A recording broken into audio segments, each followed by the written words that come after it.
Afwan, Ustadz tolong ceritakan bagaimana antum dari seorang titik-titik hingga berhijrah ke manhaj salaf. Hadirin sekalian, saya dulu itu sejak kelas 2 SMA sudah mendakwahkan ya aneh-aneh itu. Dari mulai tahlilan, wal yaslamatan, wal yasinan, wal macam-macam ya. Bahkan saya sejak umur sanawiyah kelas 2 itu sudah hafal berjanji tiba sama manaqib. Karena dulu saya diancam mbah saya, kalau kamu nggak hafal berjanji nggak iso dadi kiai. Padahal saya itu pengen jadi kiai dulu itu ya. Akhirnya saya hafal ya, berusaha untuk mati-matian hafal. Alhamdulillah sekarang nggak apa ya, tapi ingat dikit-dikit. Biasanya kalau malam Jumat Legi itu ya, itu kan action tibaan ya. Yabtadi'ul imla bismiddatil aliyah mustadiran faydhal barakati ma ananahu wa awla. Allah Allah Allah Allah Allah Allah, itu kan gitu biasanya jawabannya. Itu banyak baitnya. Terus qiyam, salli ala Muhammad, salli alaihi ya Nabi, salam alaika. Itu udah seneng itu. Biasanya kalau sudah qiyam biasanya sebentar lagi selesai, biasanya berkati keluar itu. Seneng itu berkat. Namanya berkat, seamrek-amrek nggak kuat ngangkat itu kan gitu. Asyraqal, ini makanya kata orang Jawa serakalan, karena ada kalimat asyraqal. Ayo serakalan, serakalan itu maksudnya berdiri sambil membaca asyraqal badru alaina fakhtafat minhul buduru, itu ya, dan seterusnya sampai selesai. Nah, terus kemudian kalau manaqib itu rata-rata dikatamkan 41 kali dengan 41 orang. Yang masak itu nggak boleh haid, nggak boleh nipas, harus pakai putih semua. Itu mas yang masak. Terus dulu kuntulan juga, saya sama bapak saya itu saingan kuntulan itu, yang begini gitu kan gitu, sampai terbangan karena terbang kayak gitu. Jadi dulu akhirnya saya juga termasuk dulu suka nantang debat, sering saya tantangin karena mengharamkan tahlilan, udah, dan rata-rata kalah semua. Karena apa? Saya ada pinter ngeyel dulu, karena yang pinter ngeyel yang menang dulu itu. Nah, akhirnya saya dipondokkan orang tua ya, dengan harapan saya jadi kiai, saya jadi tokoh ya agama ke pondok pesantren Tambak Beras Jombang. Kenapa milih sono? Karena yang mendirikan tokoh NU yaitu Abdul Wahab Hasbullah. Itu Abdul Wahab pendirinya. Sebetulnya beliau juga yang mendirikan NU, cuman Ki Hasyim Asy'ari itu hanya dijadikan justice tok. Karena tokoh besar akhirnya dibuat untuk penguat. Pak Yai saya jadikan ketua majelis syuronya, saya tanfidiyahnya Kiai. Pokoknya yang uplek teknis saya. Namanya ketua tanfid. Tanfid itu pelaksanaan. Majelis syuro itu untuk tingkat tingginya. Nah, akhirnya saya belajar dengan beberapa kiai, dan saya itu karena ada sudah stigma mitos. Siapa yang paling sering salaman kiai sama sering minum bekasnya kiai, insya Allah jadi kiai. Aneh itu paling rajin minum bekasnya kiai. Pokoknya kiai habis ngaji itu saya yang pertama kali jeruntul duluan, ambil ininya, langsung saya minum, masya Allah. Sampai ada kiai saya yang tangannya infeksi karena sering dicium, infeksi karena sering dicium ribuan santri, yo sing umbelen sing macam-macam. Ya. Gitu. Dan nyiumnya begini, Pak. Bolak-balik. Tuh. Terus kemudian karena saya itu apa ya? Sama Kiai itu setengah kultus ya. Pokoknya sama Kiai itu pengen deket, pengen ini, pokoknya menyanjung, mengagungkan. Jadi setiap saya pulang pergi rumah itu selalu saya bawakan oleh-oleh rokok. Jadi Kiai itu salam tempel rokok, satu. Kalau jarum super itu seneng. Biasanya kalau nggak ada bentul, itu bentul. Dulu itu sing rokok kretek apa? Ya bentul merah ya. Gudang garam merah ya itu paling enggak itu ya. Tuh. Nanti itu namanya sowan itu habis liburan datang pamit lagi ingin belajar. Kompleknya pondok saya namanya Komplek Sunan Giri. Dulu nyampur Lamongan, Gresik ngumpul sampai sekarang toko saya beri nama Toko Sunan Giri di depan pondok saya. Ya, Toko Sunan Giri. Ya. Nah, hadirin sekalian, setelahnya setelah itu saya kelas 3. Pada saat saya kelas 3 saya punya guru, Masya Allah, guru bahasa Arab. Saya ketika itu memang sudah putus untuk menerus sekolah lagi. Ya kira-kira saya kayaknya udah nggak nerus karena nggak punya dana macam-macam. Akhirnya ada namanya Ustadz namanya Mas'ud. Itu saya tanya, Pak Ustadz, kalau saya belajar lagi yang gratis kemana? Itu. Akhirnya dia cerita, di Jakarta ada sekolah namanya Libya. Udah di sono saya itu sekolah kemarin itu bahasa Arabnya bagus, udah gitu dikasih duit deh. Wah seneng saya. Udah akhirnya saya penasaran cari info yang namanya Libya, dicari dari pondok seperti itu pasti ngeblank. Ya kalau pondok-pondok yang seperti ini gampang.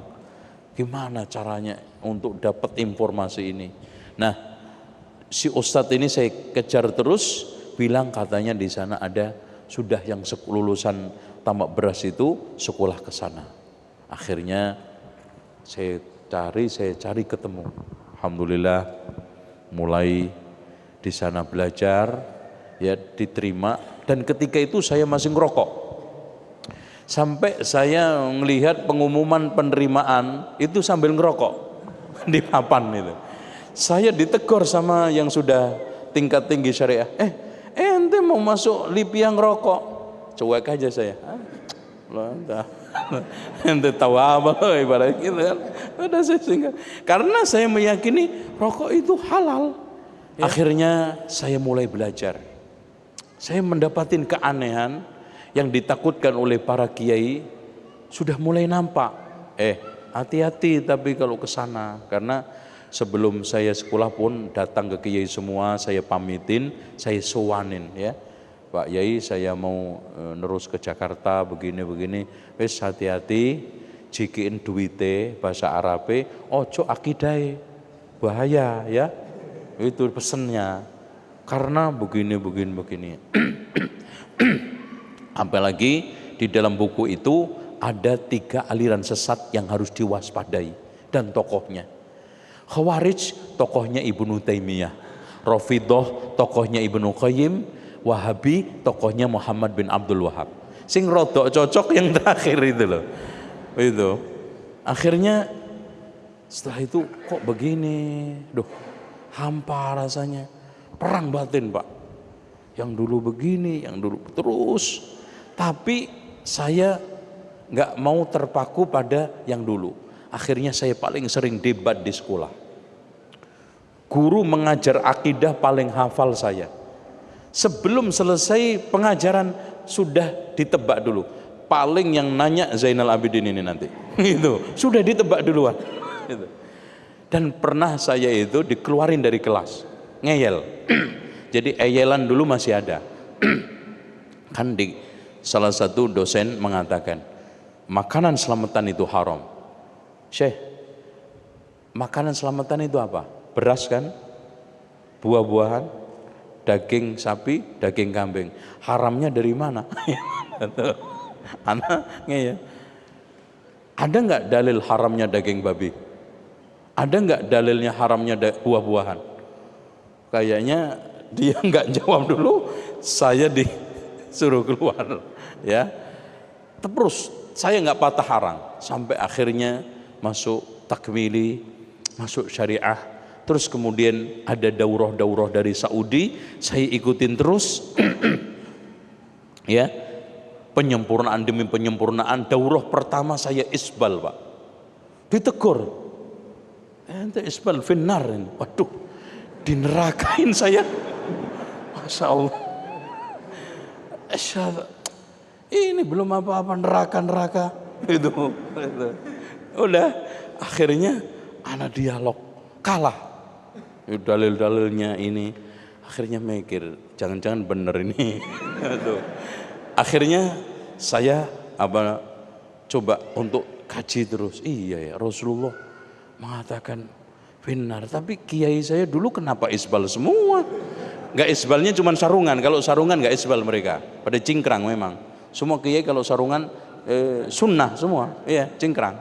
Kalau ini yang pakai celana itu yang repot, ya. Tuh. Walhasil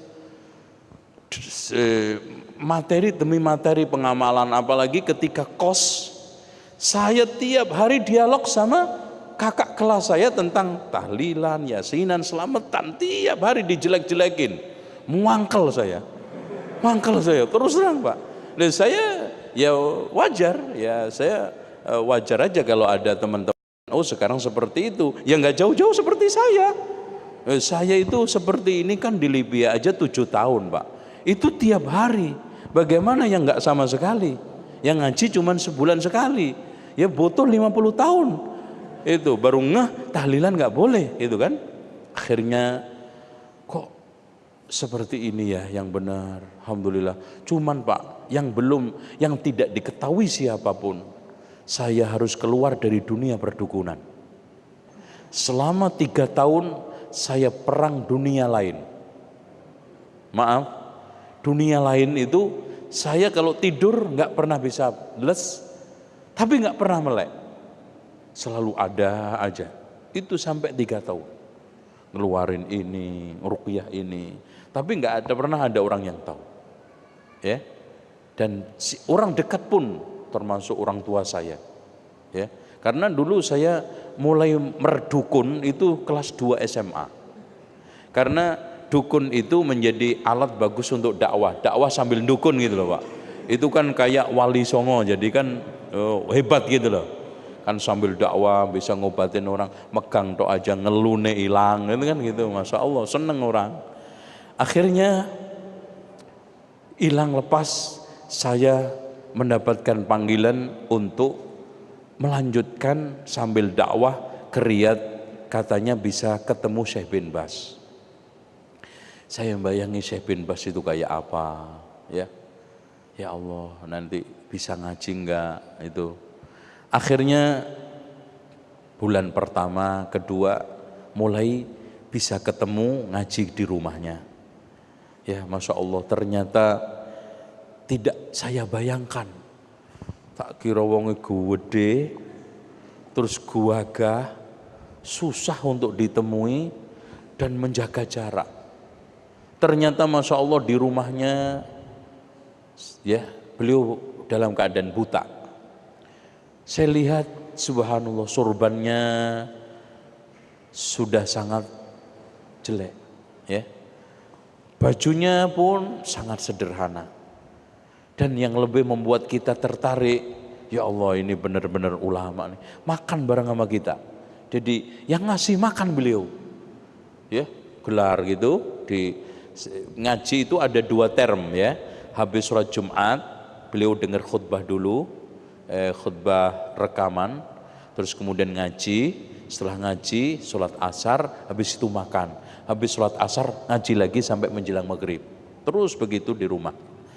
Nah, makan sama kita, ya, cuci tangan di tempat bareng-bareng, ya. Dan tidak pernah ada wah ini orang Indonesia, ini orang enggak. Syekh, saya pamit Syekh mau belajar di antum, mohon izin. Oh ya, fadhol silakan. Ini tempat pelajaran, ini belajar siapa aja, bukan hanya untuk orang Arab, silakan. Saya dari Indonesia Syekh, insya Allah bisa menimba ilmu di sini. Alhamdulillah, kajian pada saat itu adalah kajian tafsir dan tepatnya adalah Ma'alimut Tanzil karya Imam Al-Baghawi. Ya, tafsirnya sampai sekarang ada karena saya beli untuk kajian itu. Pertemuan demi pertemuan, inilah sejatinya ulama. Inilah sosok karismatik. Dan subhanallah Pak, yang ngaji itu subhanallah, pejabat-pejabat eselon, ya, kadang-kadang menteri ada yang datang, ya. Kadang-kadang ulama-ulama juga besar datang. Dan yang lebih ajaib lagi, semua kelompok, mau ikhwani, mau Hizbut Tahrir, mau ini ngaji semua. Dan anehnya, kalau sekarang Syekh ditanya tentang bagaimana Syekh Ikhwanul Muslimin, dijawab apa adanya, nggak ada yang tersinggung itu ikhwan. Yang muyul kepada ini, bahkan ada tablighi juga datang. Semua Syekh Abdul Aziz menjelaskan sesuai dengan qala Allah qala Rasul. Nah, hadirin sekalian, beliau sosok yang masya Allah, kedermawanannya. Pernah ketika saya di majelis, ada orang Badui Pak. Badui kan nggak tahu unggah-ungguh nek wong Jawa itu. Ya seperti zaman Rasul aja, Rasul lagi khutbah di stop kok. Ya Rasulullah stop, tolong berdoa supaya hujan turun. No, Rasulullah di stop. Habis itu hujan seminggu kan. Jumat depannya datang lagi, Rasulullah sebentar jangan khutbah dulu. Ini lebih parah dari kemarin. Hewan-hewan hanyut, semua rumah hancur karena banjir. Tolong ya Rasulullah, doa kepada Allah, sedang aja hujannya. Lah itu kalau nggak Badui nggak berani Pak, nggak berani. Abu Bakar coba nyetop Rasulullah, nggak berani. Nah ini sama. Syekh, afwan Syekh, ana punya hutang 150.000 rial, bukan rupiah loh Mas, ya rial. Saya punya konflik, saya punya masalah dengan keluarga saya. Saya kalau tidak bayar ini Syekh, masuk penjara. Gini aja, kamu sama keluarga kamu datang semua, 150.000 nanti saya yang nanggung. Masya Allah, subhanallah Pak. Makanya beliau ketika saat menjadi rektor Jami'ah Islamiyah, ya, dia rektor yang kedua, karena yang pertama adalah Syekh Muhammad Ibnu Ibrahim Al-Syekh. Pegawai yang paling banyak utangnya adalah Syekh bin Bas, disinyalir. Bukan untuk foya-foya itu, masih bahkan ikhwan, ketika saat saya bermajlis, itu banyak yang dari Prancis, yang dari Amerika, di bawah tanggungannya Syekh. Ya? Ada yang dikasih 3.000, ada yang dikasih 2.000, ada yang dikasih 1.500 untuk kehidupannya, karena nggak sekolah, nggak dapat mukafaah. Seperti itu. Dengan demikian, sosok ulama yang betul-betul kita bisa jiwain, kita bisa keruk hikmahnya menjadi simpanan kita semua adalah Syekh Abdul Aziz bin Baz. Oleh karena itu, tidaklah salah berlebihan kalau orang Saudi, semua rakyat ketika saat wafat hadir 1 juta lebih orang untuk menyolatinya. Dan tidak salah juga, tidak berlebihan kalau memberikan titel Al-Walid, Samahatul Walid, yang terhormat bapak kita semua, bapak bangsa, bapak umat. Inilah sosok sedikit yang beliau juga hafal, ya, Al-Quran otomatis, dan beberapa kitab sittah beliau hafal, yang itu semuanya sudah masyhur di kalangan para ulama yang lainnya.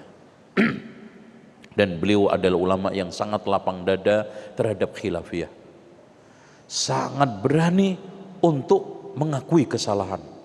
Coba bayangkan Pak, ada orang yang mencaci maki Syekh Abdul Aziz bin Baz, didengar oleh beliau.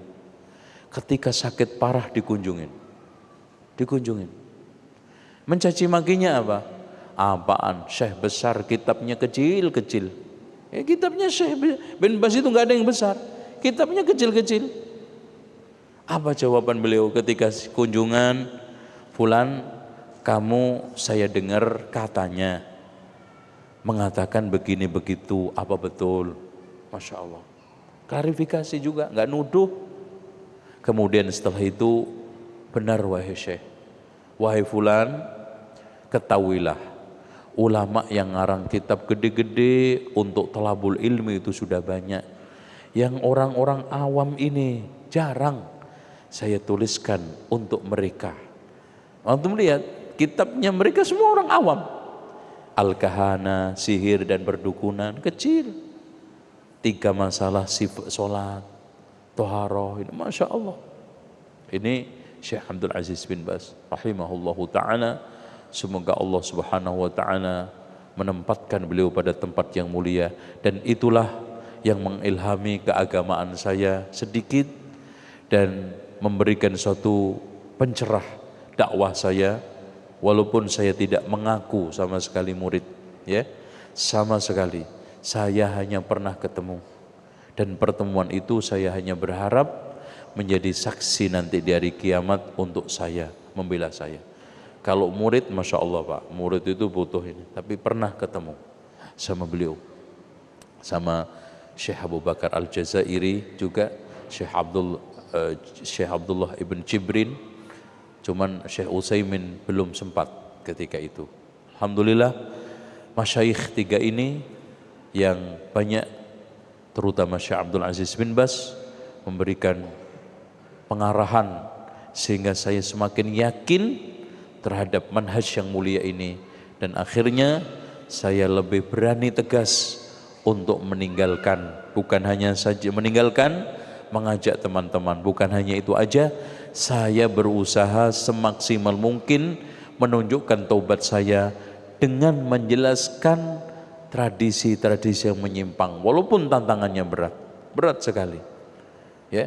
Saking beratnya kadang-kadang di karangan internal saja nggak setuju dengan cara-cara saya, tapi saya hanya bisa mengatakan ini bagian kecil taubat saya yang dulu saya ngajak, yang orang tua saya juga ngajak, ya. Ini bagian daripada taubat, seperti Abul Hasan Al-Asy'ari keluar dari Asy'ariyahnya, menjelaskan akidah Asy'ariyah, penyimpangan Asy'ariyah dan seterusnya. Wallahu a'lam bishawab. Demikian Pak, mudah-mudahan manfaat. Jadi 2,5 jam Pak, ya. Ini lebihnya antum yang nanggung, ya. Saya serahkan kepada pembagi acara. Kita tutup. Aqulu qawli hadza wa astaghfirullah li wa lakum wa astaghfirullahal azim, innallaha al ghafurur rahim.